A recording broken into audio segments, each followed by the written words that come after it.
எல்லாருக்கும் வணக்கம். நான் பிரகாஷ் பேசுகிறேன். அதாவதுங்க, நம்ம சேனலில் தொடர்ந்து பார்த்தீங்கன்னா, ஒரு நட்சத்திரத்துக்கும் அந்தந்த மாத ராசி பலன்களை நம்ம பதிவிட்டிருக்கோம். இந்த மாத ராசி பலன் ஆரம்பிக்கிறதுக்கு கொஞ்சம் முன்னாடி பார்த்தீங்கன்னா, ஸ்டார்டிங்கில் பதிகங்கள், அதாவது நமச்சிவாய பதிகங்களை பார்த்துக்கிட்டு இருக்குங்க. அந்த வரிசையில் இன்னைக்கு ஒரு பதிகம் இருக்குது. அதாவது இந்த பதிகத்துடைய விளக்கத்தையும் நான் கொடுக்குறேன். இதையும் நீங்கள் படிங்க. பதிகத்தையும் நீங்கள் படிங்க. கஷ்டங்கள் விளக்கும், கவலைகள் விளக்கும், வாழ்க்கையில் நிறைய ஏற்றங்கள் வரும். சரிங்களா? இந்த பதிகம் உங்களுக்கு விருப்பம் இல்லைன்னா நீங்கள் தாராளமாக நீங்கள் ஸ்கிப் பண்ணிட்டு நேராக நீங்கள் ராசி பலனுக்குள்ளே போயிடலாம். சரிங்களா? அதாவது சொற்றுணை வேதியன் சோதி வானவன் ஒற்றுணை திறந்தடி பொருந்தக கழந்தோழ கற்றுணை பூட்டியோர் கடலில் பாய்ச்சினும் நற்றுணையாவது நமச்சிவாயவே. இப்படி அர்த்தம் என்ன அப்படின்னு பார்க்கும்போது, வாழ்க்கையில எவ்வளவு கஷ்டங்கள் வந்தாலும் சரிங்க, எவ்வளவு போராட்டங்கள் வந்தாலும் சரிங்க, அதாவது ஒளி வடிவமான இறைவனுடைய திருவடிகளை நம்ம பற்றி கொண்டா, நம்ம கல்லோட கட்டி கடல்ல தூக்கி போட்டாலும் இந்த நமச்சிவாய அப்படின்ற ஒரு நாமம் நம்மளை காக்கும் அப்படின்றத அர்த்தம். சரிங்களா? ஸோ இந்த பதிகத்தை நீங்க படிச்சீங்கன்னா, வாழ்க்கையில எப்படிப்பட்ட ஒரு கஷ்டங்கள் வந்தாலும் அந்த ஈசன் உங்களை காப்பார். சரிங்களா? சரி, இப்போ வாங்க வீடியோக்குள்ள போகலாம். இதோடய நம்ம என்ன பார்க்க போறோம் அப்படின்னா, தனுசு ராசி மூல நட்சத்திரத்தில் பிறந்தவங்களுக்கு 2026ஆம் ஆண்டு மார்ச் மாத ராசி பலன்களை பற்றி நம்ம தெளிவாக இந்த பதிவில் பார்க்க போகிறோம். தனுசு காலபுருஷனுக்கு 9வது ராசியாக வருது. அதிபதி யாருன்னு பார்த்தீங்கன்னா குரு பகவான். மூலத்தின் அதிபதி யாருன்னு பார்த்தீங்கன்னா கேது. தற்சமயம் பார்த்தீங்கன்னா ராசிநாதன் அப்படின்னு சொல்லப்படக்கூடிய குரு பகவான் ராசிக்கு 7ஆம் இடத்துல அமர்ந்து இந்த மாதம் வக்ர நிவர்த்தியும் அடையிறாருங்க. சரிங்களா? ஸோ 7ஆம் இடத்துல அமர்ந்து ராசியையும் ராசிக்கு 3ஆம் இடத்துல இருக்கக்கூடிய ராகு செவ்வா புதன் சூரியனையும் அவர் தொடர்பு கொள்றது நல்ல ஒரு சிறப்பான ஒரு அமைப்பாக பார்க்கப்படுது அப்படின்னு எடுத்துக்கலாம்.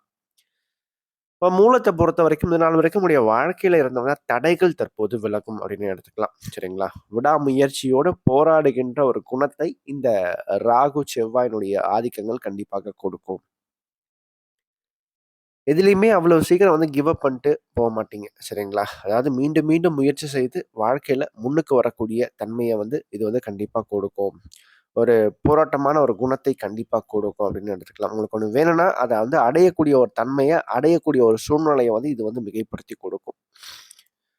2வது, ராசிக்கு 4ஆம் இடத்துல சனி பகவான் அமர்ந்திருக்காருங்க. சுகஸ்தானத்துல சனி இருக்கிறது கொஞ்சம் அலைச்சலை கொடுக்கும். ஏன்னா 10ஆம் இடத்துல சனி பார்ப்பார் 4ஆம் இடத்துல இருந்து. சரிங்களா? அப்போ வேலை, தொழில் போன்ற ஜீவன விஷயங்களை பொறுத்த வரைக்கும் என்னன்னா, ஒரு அலைச்சல் அப்படின்றது இருந்துகிட்டே இருக்கும்.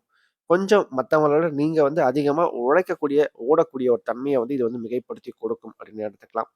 அது மட்டும் இல்லாம குருவும் சனியும் சேர்ந்து ராசியை பார்க்குறாங்க. நட்சத்திராதிபதி சொல்லப்படக்கூடிய கேது பகவான் 9ஆம் இடத்துல அமர்ந்திருக்காருங்க. பொதுவாக 9ஆம் இடத்துல கேது இருக்கிறது நல்ல ஒரு சிறப்பான ஒரு அமைப்பு. ஏன்னா சூரியனும் சேர்ந்து 9ஆம் இடத்தை பார்ப்பாருங்க இந்த மாதிரிய முதல் பகுதியை பொறுத்த வரைக்கும். அப்படி இருக்கும்போது தந்தையால் ஆதாயங்கள், தந்தை வழி உறவுகளால் இருந்து வந்த சிக்கல்கள், சங்கடங்கள் சார்ந்த விஷயங்கள் கண்டிப்பா குறையும். அது மட்டும் இல்லாம குரு பகவான் லாபஸ்தானத்தை பார்க்கறதும், லாபாதின்னு சொல்லப்படக்கூடிய சுக்கிரன் இந்த மாதம் உச்சம் பெற்ற தன்மையில இருக்கிறதும் சிறப்பு தான். எப்பவுமே தனுஷை பொறுத்த வரைக்கும் சுக்கிரன் வளர்க்கக்கூடாது. சரிங்களா? அதாவது ஒரு நாள்ல வளர்க்கக்கூடாது. சரிங்களா? அவர் லாபாதிபதியா இருந்தாலும் 6ஆம் அதிபதியாக வருவார். அப்போ லாபாதிபதி வளர்க்கும் போது வருமானத்தை கொடுப்பாருங்க. அதே நிலைமையில 6ஆம் அதிபதியாக வரதுனால இந்த வீட்டில் ஏதாச்சும் ஒரு பழுதுகள் ஏற்படுறது, எலக்ட்ரானிக் சம்பந்தப்பட்ட பிரச்சனைகள் ஏற்படுறது, வீட்டில் கொஞ்சம் செலவு வைக்கிறது, வண்டி வாகனங்கள் சம்பந்தப்பட்ட ஒரு செலவு இந்த மாதம் ஏற்படுறதுக்கும் வாய்ப்புகள் இருக்குங்க. சரிங்களா? அதே மாதிரி தாயாருடைய ஆரோக்கியத்துல கொஞ்சம் சின்ன அக்கறை நீங்க எடுத்துக்கிட்டா சிறப்பா இருக்கும். அது மட்டும் இல்லாம சுக்கிரன் உச்சம் பெற்று 10ஆம் இடத்தை பார்க்கறதுனால வேலை இல்லாத அல்லது வேலை தேடிக்கொண்டிருக்கக்கூடிய இளைய படத்துல நல்ல ஒரு வேலை கண்டிப்பா கிடைக்கும். சரிங்களா? இப்போ வேலை ரீதியான முயற்சிகள் இந்த காலகட்டங்களும் உங்களுடைய வாழ்க்கையில வெற்றியை கொடுக்கும். அது மட்டும் இல்லாம சுயதொழில் செய்கின்ற தொழில் நல்ல ஒரு லாபம், நல்ல ஒரு வருமானம் கண்டிப்பா மிகையாகவே கிடைக்குங்க. சரிங்க? லாபாதிபதி உச்சம். அப்ப கண்டிப்பா நல்ல ஒரு வருமானத்தை இங்க பெற்றுக் கொடுத்தே தீரணும், சுக்கிரனை பொறுத்த வரைக்கும். மேலும் ராசிக்கு 3ஆம் இடத்துல செவ்வாய், ராகுனுடைய ஆதிக்கங்கள் குருவுடைய பார்வையில் இருக்கிறதுனால எதிரிகளை வெல்வீங்க. சரிங்களா? கோர்ட்டு, கேஸு, வம்பு வழக்குகள் சார்ந்த விஷயங்கள்ல ஓரளவுக்கு வெற்றியை பெறக்கூடிய ஒரு தருணமாக இந்த தருணமானது இருக்கும். குறிப்பா பூர்வீக சொத்துக்கள் சம்பந்தப்பட்ட பிரச்சனைகள் ஏதாச்சும் இருக்குன்னா, அந்த பிரச்சனைகள் தற்போது தீரும் அப்படின்னே சொல்லலாம். சொத்து பிரச்சனை, வீட்டு பிரச்சனை, நாட்டு பிரச்சனை எல்லாமே ஓரளவுக்கு குறையும் இந்த காலகட்டத்த பொறுத்தவரைக்கும். சரிங்களா? அதுல அதாவது உங்களுக்கு சாதகமான வகையில முடிவுகள் கண்டிப்பா கிடைக்கும், உங்கள பொறுத்தவரைக்கும். மேலும் குரு பகவான் 7ஆம் இடத்துல அமர்ந்திருக்கிறதும், 7ஆம் அதிபதி குரு பார்வையில இருக்கிறதுனாலயும், திருமணம் சம்பந்தப்பட்ட பேச்சுவார்த்தைகள் நல்லபடியா நடந்து முடியும். சரிங்களா? திருமணத்துக்கான பேச்சுவார்த்தைகள் இருக்கிறது. நெறைய பேருக்கு பார்த்தீங்கன்னா, இந்த காதல் சம்பந்தப்பட்ட விவகாரங்கள் இருந்தா பிரச்சனைகள் கண்டிப்பா குறையும். சரிங்களா? நீங்க திருமணத்துக்காக நீங்க வந்து அந்த முயற்சிகள ப்ரொசீட் பண்ணும்போது, கண்டிப்பா அது உங்களுக்கு சாதகமாகவே அமைந்து முடியும் அப்படின்னு எடுத்துக்கலாம்.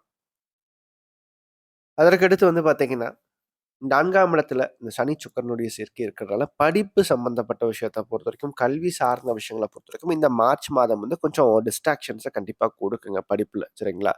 அது எதிர்பார்த்த ஒரு விஷயங்கள் கொஞ்சம் தள்ளி போறது, ரொம்ப கவனச்சிதறல் ஏற்படுறது, படிச்சது சரியான நேரத்துல ஞாபகம் வராம போறது, மறந்து போறது. ஸோ இது போன்ற தன்மைகளெல்லாம் இந்த காலகட்டங்கள் கொஞ்சம் கொடுக்கும். அப்ப பெற்றோர்கள் என்ன பண்ணணும், உங்களுடைய பிள்ளைகள நீங்க வந்து கொஞ்சம் எக்ஸ்ட்ராவா டேக் கேர் பண்ணிக்கிட்டா நல்லாருக்கும். சரிங்களா? அதுக்கு என்ன காரணம்னா, சனியும், சுக்கிரனும் 4ஆம் இடத்துல உட்கார்ந்திருக்காங்க. இந்த சனி, சுக்கிரன் சேர்க்கை வந்து அதுவும் சுக்கிரன் உச்சம் பெற்ற அமைப்புல 4ஆம் இடத்துல இருக்கிறதுனால, படிப்புல கொஞ்சம் டிஸ்ட்ராக்ஷன்ஸ கண்டிப்பா குடுப்பாருங்க. சரிங்களா? 2வது இந்த சொத்து பத்துக்கள், வீடு, மனை, நிலம் சார்ந்த விஷயங்கள் வாங்குறது, விக்கிறது இது போன்ற முயற்சிகள் ஓரளவுக்கு பலன் கொடுக்கும். சரிங்களா?